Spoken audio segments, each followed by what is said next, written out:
নমস্কাৰ আসাম জিকে বিদ্যাপীঠ ইউটিউব চেনেলত আপোনাক স্বাগতম জনাইছোঁ। আপোনালোকে বহুদিন ধৰি কৈ আছিলে যে 100টা কুৱেশ্যন থকা মডেল পেপাৰ লাগে, গতিকে আজি লৈ আহিছোঁ মডেল পেপাৰৰ প্ৰথমটো ক্লাছ। কিন্তু ইয়াত 50টা কুৱেশ্যনহে আছে, কাৰণ 100টা কুৱেশ্যন দিলে ভিডিঅ'টো বহুত ডাঙৰ হৈ পৰে আৰু আপোনালোকে হয়তো বৰিং হৈ যাব পাৰে। যিহেতু মই প্ৰত্যেকটো প্ৰশ্নতে কিছুমান এডিশ্যনেল পইণ্ট দি যাওঁ, কাৰণ সেইখিনিও বহুত ইম্পৰ্টেণ্ট হয়। গতিকে আপোনালোকে বেয়া নাপাব 50টা কুৱেশ্যন অনাৰ বাবে, কাৰণ ভিডিঅ'টো প্ৰস্তুত কৰিবলৈ মই নিজেও বহুতখিনি ষ্টাডি কৰিব লাগে, বহুতখিনি এনালাইচিছ কৰিব লাগে, তাৰপিছতহে মই ভিডিঅ'টো প্ৰস্তুত কৰোঁ আপোনালোকৰ বাবে। গতিকে আপোনালোকে ইয়াক লৈ বেয়া নাপাব। আৰু আজি যিটো মডেল পেপাৰ লৈ আহিছোঁ, য'ত 50টা প্ৰশ্ন আছে, এইখিনি একজেক্ট এক্সাম পেটাৰ্ণত আছে। জিকে, ৰিজনিং, মেথছ, ইংলিছ 4টা ছাবজেক্টেই এক্সাম পেটাৰ্ণত আছে। গতিকে আপোনালোকে ভিডিঅ'টো স্কিপ নকৰাকৈ শেষলৈকে এটেম্প কৰক। কিমানটা শুদ্ধ উত্তৰ দিলে শেষত কমেণ্ট বক্সত জনাই দিব। আৰু যোৱা ভিডিঅ'ত মই আপোনালোকৰ বাবে এটা প্ৰশ্ন দিছিলোঁ, যাৰ শুদ্ধ উত্তৰ দিয়া প্ৰথম 10গৰাকীৰ নাম মই আজিৰ ভিডিঅ'ৰ শেষত জনাই দিম। আৰু আজিৰ ভিডিঅ'ত আপোনালোকৰ বাবে এটা প্ৰশ্ন থাকিব, যাৰ শুদ্ধ উত্তৰ দিয়া প্ৰথম 10গৰাকীৰ নাম মই অহা ভিডিঅ'ত ঘোষণা কৰি দিম। গতিকে বেছিকৈ পলম নকৰি আৰম্ভ কৰিছোঁ আজিৰ ভিডিঅ'। আজিৰ ভিডিঅ'ৰ প্ৰথমটো প্ৰশ্ন ইয়াত দিছে, হো right the Assamese novel Miri Jiyori. অসমীয়া উপন্যাস মিৰি জীয়ৰী কোনে লিখিছিল? অপশ্যন দিছে হোমেন বৰগোহাঁই, ৰজনীকান্ত বৰদলৈ, মামণি ৰয়চম গোস্বামী নে লক্ষ্মীনাথ বেজবৰুৱা। ইয়াৰ সঠিক উত্তৰটো হ'ব অপশ্যন বি, ৰজনীকান্ত বৰদলৈ। ৰজনীকান্ত বৰদলৈদেৱে যিটো অসমীয়া উপন্যাস আছিলে মিৰি জীয়ৰী, সেইটো লিখিছিলে। আৰু লগতে মনত ৰাখিব, আপোনালোকে হয়তো দুটা নাম পঢ়িছে বা শুনিছে, তাৰ ওপৰত অসমীয়া গীতো আছে, জংকী পানেই। জংকী পানেই, আপোনালোকে হয়তো নাম দুটা শুনিছেই। এই যি জংকী পানেই আছে, এইটো এই ৰজনীকান্ত বৰদলৈদেৱে লিখা মিৰি জীয়ৰী দুটা কাল্পনিক চৰিত্ৰ হয়। আপোনালোকে হয়তো জানে যে জংকী পানেই, কিন্তু জংকী পানেই কোন হয় হয়তো বহুতেই নাজানে। গতিকে মই এইটো কৈ দিছোঁ, জংকী পানেই যিটো ৰজনীকান্ত বৰদলৈদেৱে লিখা মিৰি জীয়ৰী উপন্যাস, তাৰ দুটা কাল্পনিক চৰিত্ৰ। নেক্সট প্ৰশ্ন ইয়াত দিছে, শৰাইঘাটৰ যুদ্ধ কিমান চনত হৈছিল? দ্য বেটেল অফ শৰাইঘাট টুক place in which year? Option দিছে 1671, 1669, 1681 নে 1703। তো ইয়াৰ সঠিক উত্তৰ হ'ব অপশ্যন এ, 1671। 1671ত যিটো বিখ্যাত শৰাইঘাটৰ যুদ্ধ, সেইটো সংঘটিত হৈছিলে। আৰু লগতে মনত ৰাখিব, এই শৰাইঘাটৰ যুদ্ধৰ সময়ত আহোমৰ সেনাপতি আছিলে লাচিত বৰফুকন। এইটো মই কোৱাৰ একো প্ৰয়োজন নাই, লাচিত বৰফুকন। কিন্তু মোগলৰ যিজন সেনাপতি আছিলে সেইটো বহুত ইম্পৰ্টেণ্ট হয়। মোগলৰ সেনাপতি আছিলে ৰাজা ৰামসিং বা ৰাজা ৰামসিং। তেওঁ আছিলে মোগলৰ ফলীয়া, মোগলৰ হৈ তেওঁ যুদ্ধ কৰি আছিলে। আৰু সেইটো সময়ত অৰ্থাৎ শৰাইঘাটৰ যুদ্ধৰ সময়ত আহোমৰ ৰজা আছিলে উদয়াদিত্য সিংহ। তেওঁ আছিলে আহোমৰ ৰজা। এইটো সুধি দিব পাৰে যে শৰাইঘাটৰ যুদ্ধৰ সময়ত আহোম ৰজা কোন আছিলে, তেতিয়াহ'লে হ'ব উদয়াদিত্য সিংহ। এইখিনি মনত ৰাখিব। নেক্সট প্ৰশ্ন ইয়াত দিছে, who was the first chief minister of Assam? অসমৰ প্ৰথম মুখ্যমন্ত্ৰী কোন আছিলে? অপশ্যন দিছে বিষ্ণুৰাম মেধি, গোপীনাথ বৰদলৈ, মহেন্দ্ৰ মোহন চৌধুৰী নে ভূমিধৰ বৰ্মন। তো ইয়াৰ সঠিক উত্তৰ হ'ব অপশ্যন বি, গোপীনাথ বৰদলৈ। এইটো মনত ৰাখিব, গোপীনাথ বৰদলৈ আছিলে অসমৰ প্ৰথমগৰাকী মুখ্যমন্ত্ৰী। আৰু তেওঁ অৰ্থাৎ লোকপ্ৰিয় গোপীনাথ বৰদলৈদেৱ হৈছে প্ৰথমগৰাকী অসমীয়া যাক ভাৰত ৰত্ন দিয়া হৈছিলে। ভাৰত ৰত্ন লাভ কৰা প্ৰথমগৰাকী অসমীয়া হৈছে লোকপ্ৰিয় গোপীনাথ বৰদলৈ। আৰু চনটো হৈছে 1999। 1999 চনত লোকপ্ৰিয় গোপীনাথ বৰদলৈদেৱক ভাৰত ৰত্ন দিয়া হৈছিলে। নেক্সট প্ৰশ্ন, জোনবিল মেলা প্ৰধানকৈ কোন জনগোষ্ঠীয়ে উদযাপন কৰে? The Jonbeel mela is primarily celebrated by which community? Option দিয়া হৈছে আহোম, তিৱা, বড়ো নে মিচিং। তো ইয়াৰ সঠিক উত্তৰ হ'ব অপশ্যন বি, তিৱা। তিৱাসকলে যিটো জোনবিল মেলা সেইটো পালন কৰে। আৰু জোনবিল মেলাটো বহুত ইম্পৰ্টেণ্ট এটা টপিক হয়, যাৰ পৰা প্ৰশ্ন অহা বিভিন্ন পেটাৰ্ণত প্ৰশ্ন অহা দেখা পোৱা যায়। তো মই কিছুমান এডিশ্যনেল পইণ্ট দি দিওঁ, আপোনালোকে মনত ৰাখিব চেষ্টা কৰিব। যিটো জোনবিল মেলা আছে সেইটো মৰিগাঁৱৰ, যদি জিলাৰ নাম সোধে তেতিয়াহ'লে হ'ব মৰিগাঁও। মৰিগাঁও জিলাৰ জাগিৰোডত পালন কৰা হয়। মৰিগাঁও জিলাৰ জাগিৰোড নামটো চাগে শুনিছে, জাগিৰোডত সেইটো পালন কৰা হয়। আৰু আপোনালোকে হয়তো সুধি দিব পাৰে, বা আপোনালোকে সেইখিনি বস্তু জানি থোৱাটো ভাল ফিউচাৰ এক্সামৰ কাৰণে। যিটো জোনবিল মেলা হয় তাত বাৰ্টাৰ ছিষ্টেম, যদি সোধে বাৰ্টাৰ ছিষ্টেম বা অসমীয়াত হ'লে হ'ব বিনিময় প্ৰথা। বিনিময় প্ৰথা এতিয়াও প্ৰচলিত। পৃথিৱীত একমাত্ৰ এই জাগিৰোডতে বা জোনবিল মেলাতেই এই বিনিময় প্ৰথাটো এতিয়াও প্ৰচলিত। এই কালচাৰটো এতিয়াও ধৰি ৰাখিছে এই তিৱা কমিউনিটিৰ মানুহখিনিয়ে।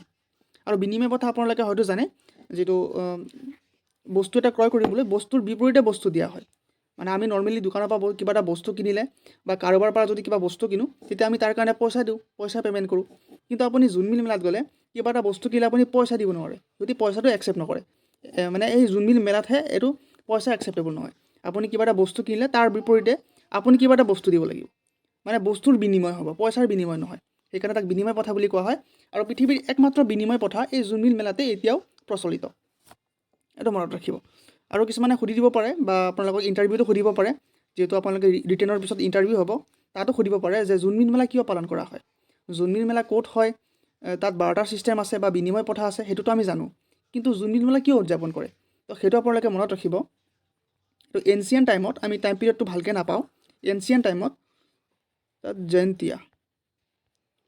জয়ন্তীয়া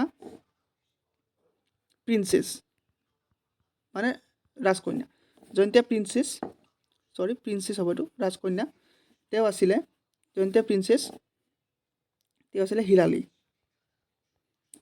হিলালী আৰু গভা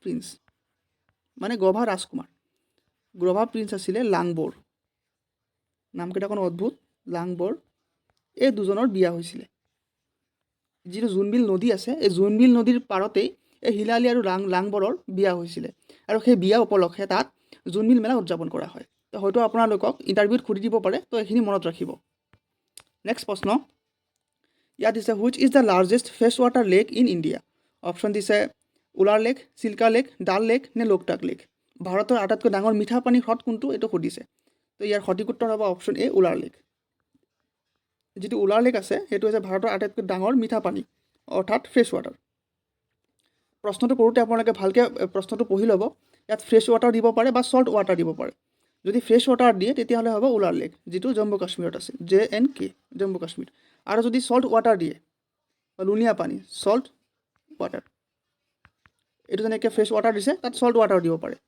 যদি চল্ট ৱাটাৰ দিয়ে তেতিয়াহ'লে হ'ব চিল্কা লেক যিটো চিল্কা লেক সেইটো হ'ব ভাৰতৰ আটাইতকৈ ডাঙৰ চল্ট ৱাটাৰ লেক আৰু এইটো উৰিষ্যাত আছে এইখিনি মনত ৰাখিব নেক্সট প্ৰশ্ন ইয়াত দিছে who was the first women to go' to space প্ৰথম মহিলাগৰাকী কোন যি মহাকাশলৈ গৈছিল অপশ্যন দিছে ভেলেণ্টিনা টেৰেস্কোভা কল্পনা চাওলা চেবি ৰাইটছ নে সুনিতা উইলিয়ামছ এতিয়া বহুত নিউজত আছে আপোনালোকে হয়তো নিউজটো জানেই তেওঁ মহাকাশৰ পৰা ঘূৰি আহিব পৃথিৱীলৈ ঘূৰি আহিব তো ইয়াত দিছে প্ৰথমগৰাকী মহিলা কোন আছিলে তো ইয়াৰ সঠিক উত্তৰ হ'ব অপশ্যন এ ভেলেণ্টিনা টেৰেস্কোভা ইয়াত কল্পনা চাওলা নহয় কিন্তু যদি সোধে যে ভাৰতৰ প্ৰথমগৰাকী মহিলা কোন হয় যি মহাকাশলৈ গৈছিলে তেতিয়াহ'লে হ'ব কল্পনা চাওলা যিহেতু ইয়াত ভাৰত বুলি উল্লেখ কৰি দিয়া নাই তো আমি ভেলেণ্টিনা টেৰেস্কোভা বুলি ক'ব লাগিব আৰু চনটো মনত ৰাখিব 1963 গৈছিলে তেওঁ 1963 16 জুন 1963 ভেলেণ্টিনা টেৰেস্কোভা মহাকাশলৈ গৈছিলে নেক্সট প্ৰশ্ন what is the scientific name of human beings মানুহৰ বৈজ্ঞানিক নাম কি চবৰে এটা বৈজ্ঞানিক নাম থাকে তেনেকৈ মানুহৰো বৈজ্ঞানিক নাম আছে আৰু মানুহৰ বৈজ্ঞানিক নামটো হৈছে হোম'চেপিয়েন্স অপশ্যন এ হ'ব ইয়াৰ সঠিক উত্তৰ হোম'চেপিয়েন্স নেক্সট প্ৰশ্ন ইয়াত আছে who founded the Indian National Congress in 1885 1885 চনত ভাৰতীয় ৰাষ্ট্ৰীয় কংগ্ৰেছ এইটো জাতীয় হ'ব ৰাষ্ট্ৰীয় বুলি আহিলে ট্ৰান্সলেট কৰোঁতে ভাৰতীয় জাতীয় কংগ্ৰেছ কোনে প্ৰতিষ্ঠা কৰিছিল অপশ্যন দিছে বাল গংগাধৰ তিলক দাদাভাই নেৰোজী A.O. হিউম নে গোপাল কৃষ্ণ গোখলে ইয়াৰ সঠিক উত্তৰ হ'ব অপশ্যন চি A.O. হিউম তেওঁ যিটো 1885ত ভাৰতীয় জাতীয় কংগ্ৰেছ ফৰ্ম হৈছিলে বা প্ৰতিষ্ঠা কৰা হৈছিলে তো A.O. হিউমে এইটো প্ৰতিষ্ঠা কৰিছিল আৰু আপোনালোকক হয়তো পৰীক্ষাত আহিলে ইয়াৰ ফুল নেমটো দি দিব পাৰে শ্বৰ্টত A.O. হিউম বুলি কোৱা হয় বা তেওঁৰ ফুল নেমটো হৈছে এলেন অক্টাভিয়ান হিউম এইটো হৈছে তেওঁৰ ফুল নেমটো এলেন অক্টাভিয়ান হিউম এইটো 1885ত INC অৰ্থাৎ ইণ্ডিয়ান নেশ্যনেল কংগ্ৰেছ গঠন কৰা হৈছিলে আৰু ইয়াৰ প্ৰথমটো অধিৱেশন হৈছিলে বম্বেত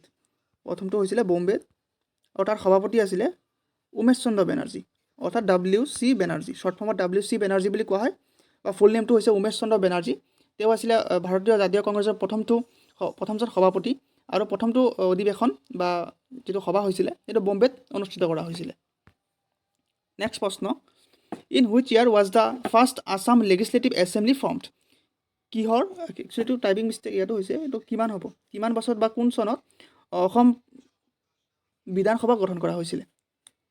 সৰি, এইটো টাইপিং মিষ্টেক গোটেইখিনি হৈ গ'ল প্ৰায়। এইটো হ'ব in which year was the first Assam legislative assembly form. অসমৰ যিটো বিধানসভা আছে সেইটো কিমান চনত গঠন কৰা হৈছিলে, আল্টিমেটলি সেইটো সুধিছে। অপশ্যন দিছে 1921, 1937, 1947 নে 1952। তো ইয়াৰ সঠিক উত্তৰ হ'ব অপশ্যন বি 1937। 1937ত যিটো আছাম লেজিছলেটিভ এছেম্বলি আছে, বা যিটো অসমীয়াত বিধানসভা বুলি কোৱা হয়, আছাম লেজিছলেটিভ এছেম্বলি, সেইটো গঠন কৰা হৈছিলে। নেক্সট প্ৰশ্ন, সাহিত্য একাডেমী বঁটা লাভ কৰা প্ৰথম অসমীয়া লেখক কোন? Which Assamese writer won the first সাহিত্য একাডেমী এৱাৰ্ড? অপশ্যন দিছে লক্ষ্মীনাথ বেজবৰুৱা, ৰজনীকান্ত বৰদলৈ, যতীন্দ্ৰনাথ দুৱৰা নে হেমচন্দ্ৰ গোস্বামী। ইয়াৰ সঠিক উত্তৰ হ'ব অপশ্যন চি, যতীন্দ্ৰনাথ দুৱৰা। যতীন্দ্ৰনাথ দুৱৰাদেৱ হৈছে প্ৰথমগৰাকী অসমীয়া যিয়ে সাহিত্য একাডেমী বঁটা লাভ কৰিছিলে। আৰু লগতে চনটো মনত ৰাখিব, চনটো আছিলে 1955। 1955 চনত তেওঁ বনফুলৰ কাৰণে তেওঁ সাহিত্য একাডেমী বঁটা লাভ কৰিছিলে। নেক্সট প্ৰশ্ন, প্ৰথম অসমীয়া চিনেমাখনৰ নাম কি? Which is the first Assamese film? Option আছে পিয়লি ফুকন, জয়মতী, ইন্দ্ৰমালতী নে মণিৰাম দেৱান। ইয়াৰ সঠিক উত্তৰ চাগে সকলোৱে জানে। ইয়াৰ সঠিক উত্তৰ হ'ব অপশ্যন বি, জয়মতী। জয়মতী আছিলে প্ৰথমগৰাকী অসমীয়া চলচ্চিত্ৰ অৰ্থাৎ চিনেমা, আৰু চনটো হৈছে 1935।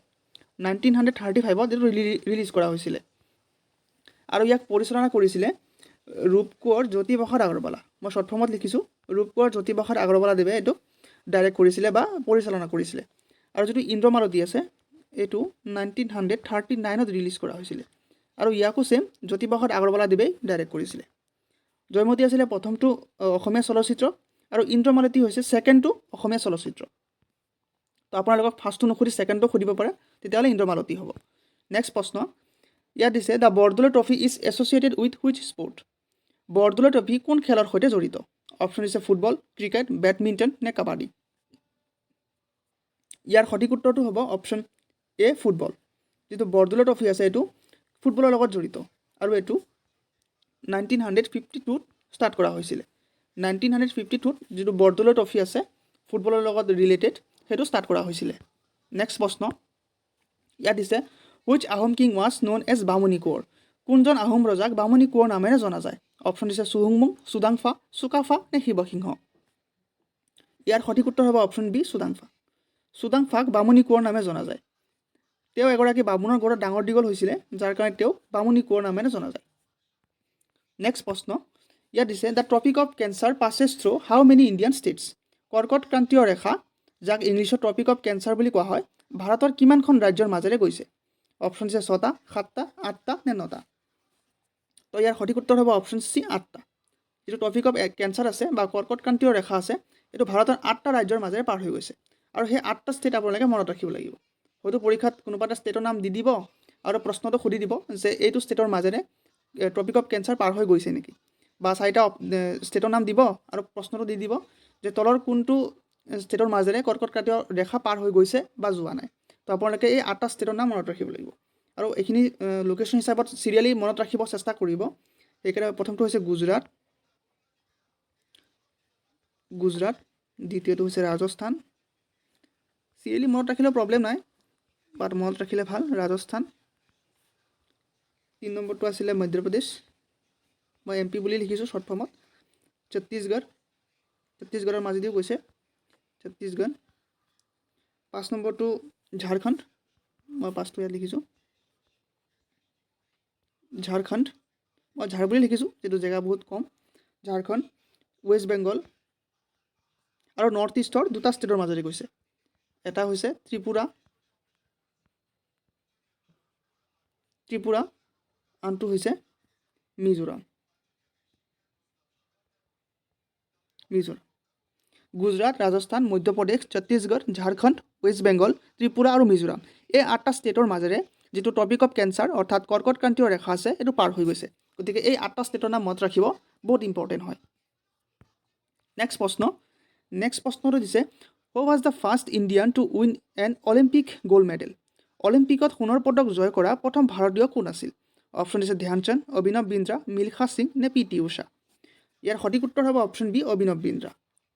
যিটো অভিনৱ বিন্দ্ৰা আছে, তেওঁ 2008 চনত যিটো বেইজিং অলিম্পিক হৈছিলে, বেইজিং চাইনাৰ ৰাজধানী বেইজিং, চীনৰ ৰাজধানী বেইজিং হয়। যিটো 2008 চনত বেইজিং অলিম্পিক হৈছিলে তাত তেওঁ গ'ল্ড মেডেল পাইছিলে আৰু তেওঁ 10 মিটাৰ এয়াৰ ৰাইফল শ্বুটিঙত পাইছিলে। এয়াৰ ৰাইফল শ্বুটিঙত প্ৰথমটো গ'ল্ড মেডেল পাইছিলে আৰু তেওঁ আছিলে প্ৰথমগৰাকী ভাৰতীয় যিয়ে অলিম্পিকত সোণৰ পদক লাভ কৰিছিল। তো 2008 চনটো মনত ৰাখিব আৰু বেইজিঙত অনুষ্ঠিত হৈছিলে। নেক্সট প্ৰশ্ন ইয়াত দিছে who was the first Ahom king of Assam. অসমৰ আহোম ৰজা কোন আছিল প্ৰথম? অসমৰ প্ৰথম আহোম ৰজা কোন আছিল সুধিছে।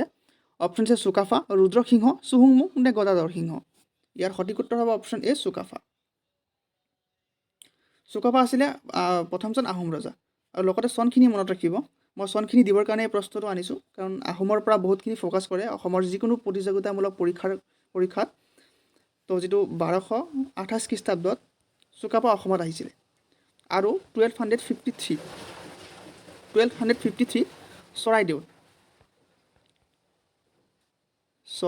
চৰাইদেউত তেওঁ প্ৰথমটো ৰাজধানী স্থাপন কৰিছিলে।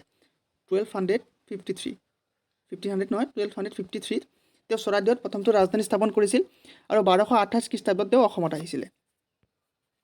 নেক্সট প্ৰশ্ন হু ৰ'ট দ্য আছামিজ নভেল মামৰে ধৰা তৰোৱাল।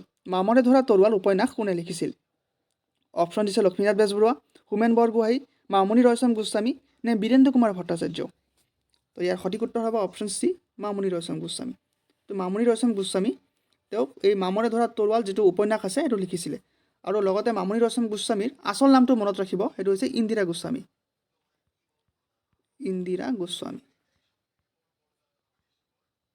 মামণি ৰয়চম গোস্বামীৰ আচল নামটো হৈছে ইন্দিৰা গোস্বামী আৰু মামৰে ধৰা তৰোৱাল উপন্যাসটো তেওঁ লিখিছিলে। নেক্সট প্ৰশ্ন ভাৰতৰ কোনখন ৰাজ্যৰ উপকূলৰ দৈৰ্ঘ্য আটাইতকৈ বেছি? Which Indian state has the longest coast line. Option দিছে মহাৰাষ্ট্ৰ, গুজৰাট, তামিলনাডু নে অন্ধ্ৰপ্ৰদেশ। তো ইয়াৰ সঠিক উত্তৰ হ'ব অপশ্যন বি গুজৰাট। গুজৰাটৰ যিটো উপকূল ৰেখা এইটো আটাইতকৈ ডাঙৰ। আপোনালোকে হয়তো ইণ্ডিয়ান মেপটো এনেকৈ ইমেজিন কৰক। তো এইখিনি গুজৰাট হয়, এইখিনি গুজৰাট পৰে আৰু ইফালে সাগৰ আছে এইফালে বে অফ বেংগল আছে, এইফালে ইণ্ডিয়ান অ'চেন আছে। তো এইখিনি উপকূল এৰিয়া হয়। উপকূল চাগে গমেই পাইছে সাগৰৰ কাষৰীয়া অঞ্চল। তো সুধিছে ইয়াত কোনটো ষ্টেটৰ আটাইতকৈ বেছি আছে, তো এইটো গুজৰাটত আছে আৰু এইটো অলমষ্ট 1600 কিলোমিটাৰ। এইটো আটাইতকৈ বেছি আছে, দীঘল আছে। আৰু যদি আটাইতকৈ সৰু সোধে আটাইতকৈ কম কোনটো ৰাজ্যই শ্বেয়াৰ কৰিছে বা কোনটো ৰাজ্যৰ আটাইতকৈ কম উপকূলীয় দৈৰ্ঘ্য এলেকা আছে, তেতিয়াহ'লে হ'ব গোৱা। আৰু গোৱাই 118 কিলোমিটাৰ কোষ্টলাইন আছে। তো এই আটাইতকৈ কমটো মনত ৰাখিব আৰু আটাইতকৈ বেছিটো মনত ৰাখিব। বেছিটো হৈছে গুজৰাট আৰু 1600 কিলোমিটাৰ। নেক্সট প্ৰশ্ন ইয়াত দিছে দ্য নামঘোষা ৱাজ ৰিটেন বাই হুম। নামঘোষা কোনে লিখিছিল? শ্ৰীমন্ত শংকৰদেৱ, মাধৱদেৱ, দামোদৰদেৱ নে ভট্টদেৱ। তো ইয়াৰ সঠিক উত্তৰ হ'ব অপশ্যন বি মাধৱদেৱ। শ্ৰী মাধৱদেৱে নামঘোষা লিখিছিলে আৰু নামঘোষাক যিটো নামঘোষা দিয়া আছে ইয়াক হাজাৰী ঘোষা বুলিও কোৱা হয়। হাজাৰী ঘোষা কাৰণ তাত 1000টা ঘোষা আছে, সেইকাৰণে তাক হাজাৰী ঘোষা বুলি কোৱা হয়। আৰু শ্ৰীমন্ত শংকৰদেৱে কীৰ্তন ঘোষা লিখিছিলে। হয়তো আপোনালোকে নামঘোষা নিদি পেলাই কীৰ্তন ঘোষা দি দিব, তেতিয়াহ'লে হ'ব শ্ৰীমন্ত শংকৰদেৱ। আৰু খেলি মেলি নকৰিব, কীৰ্তন ঘোষা আছিলে শ্ৰীমন্ত শংকৰদেৱ আৰু নামঘোষা আছিলে শ্ৰী মাধৱদেৱ। নেক্সট প্ৰশ্ন ইয়াত দিছে which river is known as the sorrow' of Assam. কোনখন নদীক অসমৰ দুখ বুলি কোৱা হয়? অপশ্যন দিছে ব্ৰহ্মপুত্ৰ, সোৱণশিৰি, বৰাক নে কপিলী। আপোনালোকে এই প্ৰশ্নটো যদি গুগলত চাৰ্চ কৰে তেতিয়াহ'লে সেইটো কপিলী বুলি দেখাই থাকিব, কিন্তু কপিলীটো নহয়, কপিলীটো ভুল হয়। অসমৰ দুখ বুলি ব্ৰহ্মপুত্ৰক কোৱা হয়। এইটো মনত ৰাখিব, চ'ৰ' অফ আছাম বা অসমৰ দুখ বুলি ব্ৰহ্মপুত্ৰ নদীক কোৱা হয়। আৰু লগতে মনত ৰাখিব চ'ৰ' অফ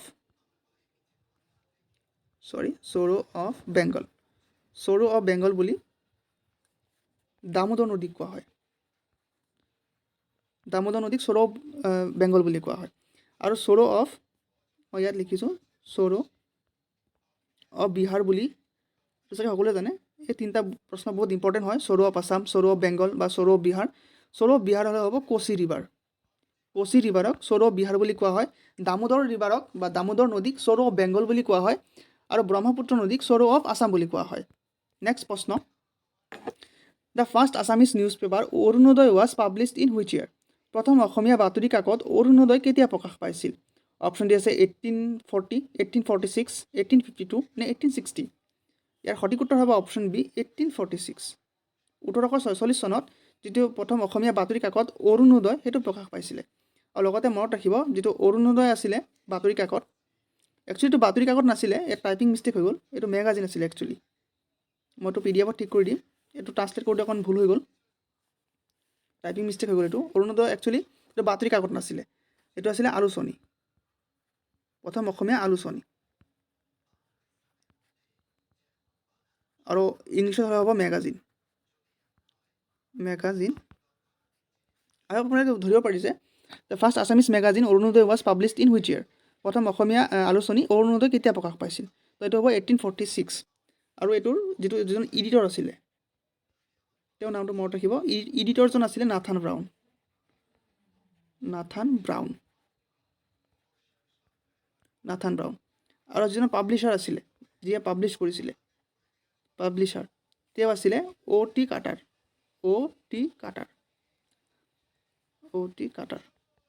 ফুল নেমটো হৈছে অলিভাৰ থমাছ কাটাৰ, অলিভাৰ থমাছ কাটাৰ বা শ্বৰ্ট ফৰ্মত O.T. কাটাৰ বুলি কোৱা হয়। তেওঁ হৈছে পাব্লিছাৰ আৰু ইডিটৰ আছিলে নাথান ব্ৰাউন। নেক্সট প্ৰশ্ন ইয়াত দিছে the Gosai Kamal Ali road was constructed during the reign of which king, Gosai Kamal Ali পথ কোন ৰজাৰ সময়ত নিৰ্মাণ কৰা হৈছিলে? অপশ্যন দিছে ৰুদ্ৰসিংহ, গদাধৰ সিংহ, নৰনাৰায়ণ নে প্ৰমত্ত সিংহ। ইয়াৰ সঠিক উত্তৰ হ'ব অপশ্যন চি, নৰনাৰায়ণ। নৰনাৰায়ণৰ দিনতে যিটো গোসাই কমল আলি আছে সেইটো নিৰ্মাণ কৰা হৈছিলে। আৰু লগতে মনত ৰাখিব মই কিছুমান এডিশ্যনেল পইণ্ট দি দিওঁ তাৰ লগত ৰিলেটেড, আপোনালোকৰ বহুতখিনি প্ৰশ্ন কভাৰ হৈ যাব এটা প্ৰশ্নৰ যোগেদিয়ে। যিটো 1515ত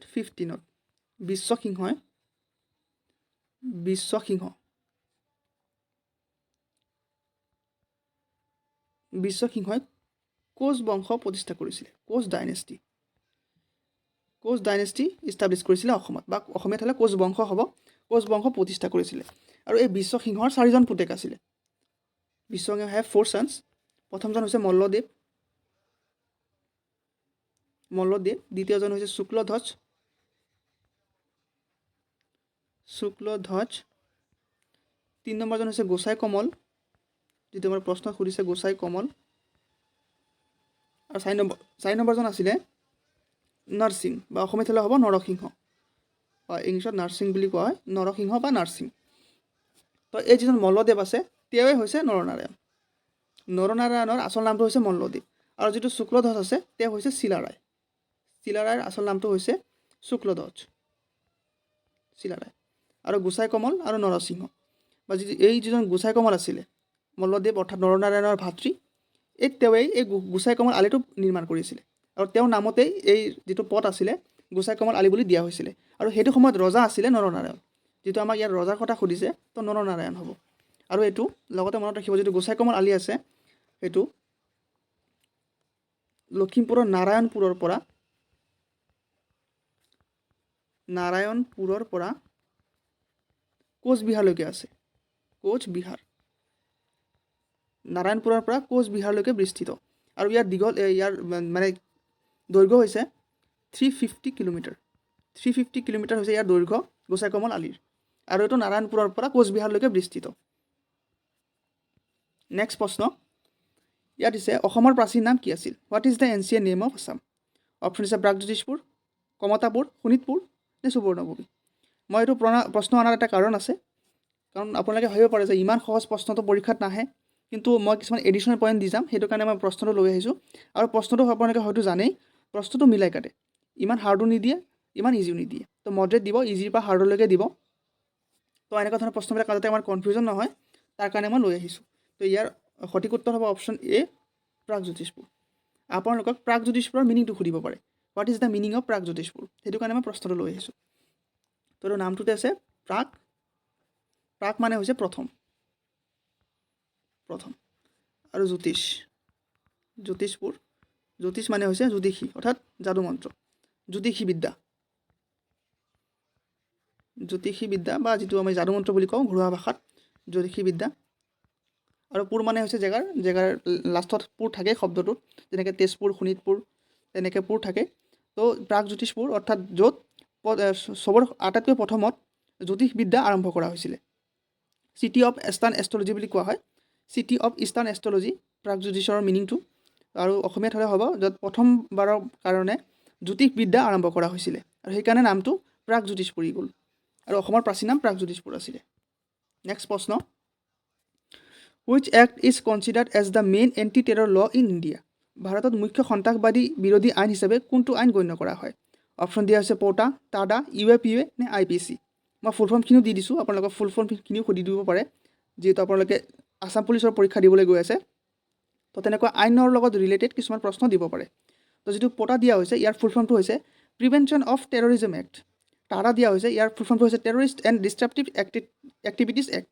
যিটো UAPA দিয়া আছে এইটো আনলফুল এক্টিভিটিজ প্ৰিভেনশ্যন এক্ট। আৰু IPC আপোনালোকে জানে ইণ্ডিয়ান পেনেল কোড। আৰু বৰ্তমান IPC নামটো সলনি কৰি দিয়া হৈছে, ইয়াক কৰি দিয়া হৈছে BNS। IPC আগতে IPC বুলি কোৱা হয়, বৰ্তমান ইয়াৰ নামটো সলনি কৰি দিছে BNS, ভাৰতীয় ন্যায় সংহিতা। IPC ইণ্ডিয়ান পেনেল কোড বাট এতিয়া তাক নামটো সলনি কৰি দিলে, BNS ৰাখিছে, ভাৰতীয় ন্যায় সংহিতা। আৰু যিটো প্ৰশ্ন দিছে তাৰ শুদ্ধ উত্তৰটো হ'ব option C, UAPA, unlawful activity prevention act. তাৰ সেই আইনটোকে যিটো মুখ্য সন্ত্ৰাসবাদী বিৰোধী আইন হিচাপে গণ্য কৰা হয়। আৰু আপোনালোকক এটা ইনফৰমেশ্যন দি দিওঁ, আপোনালোকে হয়তো জানেই যিজন বলিউডৰ এক্টৰ আছিলে সঞ্জয় দত্ত, তেওঁ এৰেষ্ট হৈছিলে। আপোনালোকে হয়তো সঞ্জয় মুভিখন দেখিছে। তো এই সঞ্জয় দত্ত এই টাডাৰ আণ্ডাৰত এৰেষ্ট হৈছিলে। এই যিটো টাডা দেখিছে অপশ্যন বি, এই এক্টৰ আণ্ডাৰতে তেওঁ এৰেষ্ট হৈছিলে। নেক্সট প্ৰশ্ন, ইয়াত দিছে the Andaman and Nicobar island are located in which sea? Andaman আৰু নিকোবৰ দ্বীপপুঞ্জ কোনটো সাগৰত অৱস্থিত? অপশ্যন দিছে Arabian sea, Indian ocean, Bay of Bengal নে লক্ষদ্বীপ সাগৰ। ইয়াৰ সঠিক উত্তৰটো হ'ব option C, Bay of Bengal. Andaman Nicobar যিটো দ্বীপপুঞ্জ আছে বা যিটো আইলেণ্ড আছে সেইটো বে অফ বেংগল অৰ্থাৎ বংগোপ সাগৰত অৱস্থিত। আৰু লগতে মনত ৰাখিব, মই যোৱা ভিডিঅ'টো কৈ দিছোঁ, মই আন্দামান নিকোবৰৰ ওপৰত গোটেই অকণ ভালকৈ কৈ দিছোঁ, যাতে এক্সামত আহিলে আপোনালোকে ভুল কৰি থৈ নাহে। আজি মই এটা এডিশ্যনেল পইণ্ট দি দিওঁ, যিটো আন্দামান আছে এইটো 4টা ভাগত বিভক্ত, আৰু যিটো নিকোবৰ আছে সেইটো 3টা ভাগত বিভক্ত। গোটেইখিনি মিলি পেলাই হৈছে আন্দামান আৰু নিকোবৰ, কিন্তু আন্দামানত 4টা এনেকুৱা সৰু সৰু আইলেণ্ড আছে আৰু নিকোবৰত 3টা আছে। আৰু আন্দামান আৰু নিকোবৰক ছেপাৰেট কৰে 10 ডিগ্ৰী চেনেলে, সেইটো বহুত ইম্পৰ্টেণ্ট। 10 ডিগ্ৰী চেনেল, যিটো আন্দামানৰ পৰা নিকোবৰক ছেপাৰেট কৰে 10 ডিগ্ৰী চেনেল। আৰু লগতে যদি আপোনাক আছাম পুলিচৰ লিখিত পৰীক্ষাৰ বাবে PDF লাগে, য'ত টোটেল 1500+ MCQ আছে উত্তৰৰ সৈতে, য'ত জিকেৰ সকলো subject like Assam history, Assam geography, Indian history, Indian geography, Assam polity, Indian polity, Assam economics, Indian economics, সকলো ছাবজেক্টৰ লগতে মেথছ আৰু ইংলিছৰো MCQ আছে উত্তৰৰ সৈতে। আৰু টোটেল আছে 1500+ MCQ। তাৰ কাৰণে আপুনি স্ক্ৰীণত দিয়া নাম্বাৰত 49 रुपी পে' কৰি পেলাই এইটো নাম্বাৰতে হোৱাটছআপ আছে, তাতে স্ক্ৰীনশ্বটটো পঠাই দিয়ক, আপোনাক ইমিডিয়েটলি PDFটো পঠাই দিয়া হ'ব। নেক্সট প্ৰশ্নটো আমি ৰিজনিং চাম এতিয়া, যিহেতু গোটেইখিনি প্ৰশ্ন আলোচনা কৰিব লাগিব। তো মই অকণ স্পীড কৰিম, তো আপোনালোকে ভিডিঅ'টো পজ কৰি পেলাই আপোনালোকে নিজে সলভ কৰিব চেষ্টা কৰিব, আৰু নোৱাৰিলে পিছত ভিডিঅ'টো প্লে' কৰি চাব। ইয়াত দিছে দিয়া হোৱা বিকল্পৰ পৰা প্ৰশ্নবোধক স্থানত কি হ'ব কোৱা। ইয়াত দিয়া আছে 7:42, আমাক 6 কি হ'ব ওলাব লাগে। আমি প্ৰথমতে চাম 7:42 কেনেকৈ হ'ল, তাৰপিছত আমি 6 ওলাই দিব পাৰিম। তো আপোনালোকে যদি 7ৰ লগত এটা 6 পূৰণ কৰে তেতিয়াহ'লে 42 পাই যাওঁ। আৰু যদি আপোনালোকে 6ৰ লগত এটা 6 পূৰণ কৰি দিয়ে তেতিয়া 36 হয়, কিন্তু 36 অপশ্যনত নাইকিয়া। মানে আমি অকণমান ভুল কৰি আছোঁ, কিবা এটা আমাৰ ভুল হৈ আছে। তেতিয়াহ'লে আমি কি কৰিব লাগিব, এইটো নহয় 7ৰ লগত 6 পূৰণ কৰিছোঁ 42 হ'ল, তাৰমানে আমি 6ৰ লগত 5 পূৰণ কৰিব লাগিব, তেতিয়াহ'লে আমি 30 পাই আছোঁ। আৰু 30টো অপশ্যনত আছে, অপশ্যন এ হ'ব ইয়াৰ সঠিক উত্তৰ। 7ৰ লগত 6 পূৰণ কৰিছোঁ, তো 6ৰ লগত 5 পূৰণ কৰিব লাগিব, তেতিয়া 30 হৈ আছে, আৰু 30টো অপশ্যনতো আছে। গতিকে শুদ্ধ উত্তৰ হ'ব অপশ্যন এ 30। আই হোপ বুজি পালে। নেক্সট প্ৰশ্ন, ইয়াত দিছে যদি লংগাৰ = 4, 5, 6, 2, 1, 9 হয়, আৰু গিয়াৰ যদি 2, 1, 3, 9 হয়, তেতিয়াহ'লে লেন কি হ'ব? এইটো এটা এলফাবেট চিৰিজৰ হয়। তই প্ৰথমতে লিখি লওঁ এইটো কেনেকৈ হ'ল, GER। আপোনালোকে ভিডিঅ'টো পজ কৰি চাব পাৰে, আৰু তাৰ কাৰণে কোড দিয়া আছে 4, 5, 6, 2, 1, 9, আৰু গিয়াৰৰ কাৰণে দিয়া আছে AR 2, 1, 3, 9। এতিয়া যদি আপোনালোকে ভালকৈ চায়, L2টো 4 নম্বৰত নাইকিয়া, L2 12 নম্বৰত আছে, O2 5 নম্বৰত নাইকিয়া, N2 6 নম্বৰত নাইকিয়া, 14 নম্বৰত আছে, G2 2 নম্বৰত নাই, E2 1 নম্বৰত নাই, E2 5 নম্বৰত আছে, R2 9 নম্বৰত নাইকিয়া। তাৰমানে ইয়াত পজিশ্যনটো ফ'ল' কৰা নাইকিয়া। যিটো এলফাবেটৰ পজিশ্যন হয় সেইটো ফ'ল' কৰা নাই। তো আমি বেলেগকৈ চাব লাগিব। তো আপোনালোকে যদি চাই ইয়াত এলৰ কাৰণে 4 কোড দিয়া আছে, অ'ৰ কাৰণে 5 কোড দিয়া আছে, এনৰ কাৰণে 6 কোড হ'ব, জিৰ কাৰণে 2 হ'ব, ইৰ কাৰণে 1 হ'ব, আৰৰ কাৰণে 9 হ'ব। ইয়াত ইৰ কাৰণে 1 দিয়া আছে, ইয়াতো ইৰ কাৰণে 1 দিয়া আছে, মানে ইৰ কোডটো 1 হ'ব, য'তে ই থাকিব তাতে 1 বহাব লাগিব। ইয়াত আৰৰ কাৰণে 9 দিয়া আছে, ইয়াতো আৰৰ কাৰণে 9 দিয়া আছে, মানে আৰৰ কোডটো 9 হয়। জিৰ কোড ইয়াত 2 দিয়া আছে, ইয়াত 2 দিয়া আছে, মানে জিৰ কোডটো 2 হয়। এইটো নাইকিয়া, ইয়াৰ কোডটো আমি 3 ধৰিব লাগিব। তো সেম তেনেকৈ আমি এতিয়া লেনৰ লগত কৰি দিলে হৈ যাব, LANE।